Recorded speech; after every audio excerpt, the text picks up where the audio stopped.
perilaku seksual yang dilakukan tanpa ikatan komitmen atau juga ikatan emosional antara dua pasangan. Dalam seks bebas ini, hubungan seksual dilakukan secara semata-mata untuk kemampuan fisik tersendiri tanpa mempertimbangkan konsekuensi emosional atau juga konsekuensi moral mereka. Oke, selanjutnya adalah faktor. Ada beberapa faktor yang menyebabkan seseorang terlibat dalam hubungan seks bebas. Nah, salah satunya itu kurangnya pendidikan yang memadai. Nah, ada banyak negara yang masih menganggap bahwa seks bebas adalah topik yang tabu, sehingga menyebabkan kurangnya pemahaman mengenai risiko dan konsekuensi dari seks bebas. Nah, selain itu, ada media massa juga yang menampilkan gambaran seks yang glamor dan bebas, tanpa mempertimbangkan dampak negatifnya. Hal ini dapat mengubah persepsi masyarakat mengenai seksualitas dan dapat mendorong perilaku seks bebas. Ada berbagai jenis seks bebas, salah satunya yaitu one night stand, swinging, polyamory, dan hookup culture. One night stand terjadi antara dua orang yang baru bertemu dan biasanya hanya berlangsung satu malam. Swinging melibatkan pasangan yang setuju untuk bertukar pasangan dengan pasangan lain untuk pengalaman seksual.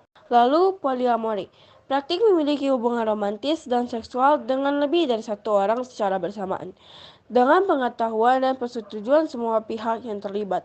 Dan hookup culture yang mencakup berbagai bentuk hubungan seksual yang bersifat spontan dan tidak terikat, seringkali beberapa latar belakang emosional atau komitmen.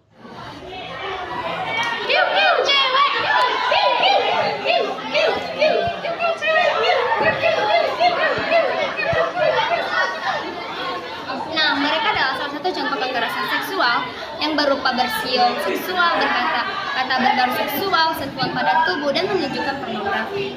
Pemerkosaan merupakan tindakan pemaksaan hubungan seksual, eksploitasi seksual, tindakan penyalahgunaan kuasa dan kepercayaan untuk kepuasan seksual, dan prostitusi paksa di mana perempuan dan dipaksa untuk menjadi pekerja seks.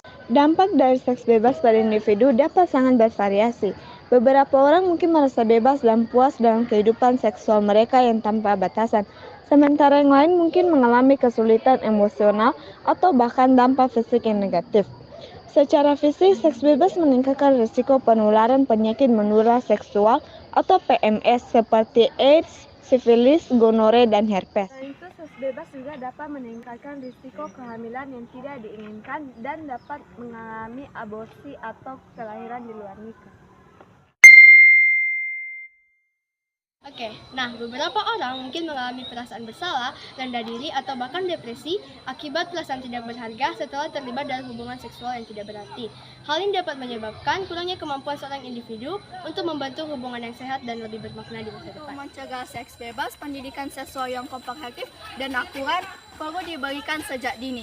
Selain itu juga perlu berpendirian kokoh supaya remaja tidak terbawa arus pergaulan bebas dengan mudah. Kita juga perlu memperbanyak melakukan kegiatan positif serta mendekatkan diri dengan agama masing-masing. Lalu, bagaimana dengan pandangan orang Kristen terhadap seks bebas? Nah, jadi bagi orang Kristen, hubungan seks di luar nikah bukanlah pilihan. Namun, kalaupun sangat disesalkan itu telah terjadi, hati yang remuk redam tidak dipandang hina Allah, sebab kita memiliki seorang pengantara kepada Bapa, yaitu Yesus Kristus. Dialah pendamaian untuk segala dosa kita. Nah, ada beberapa alternatif yang lebih baik daripada seks bebas, seperti menjalani hubungan yang komitmen di pernikahan atau hubungan yang serius.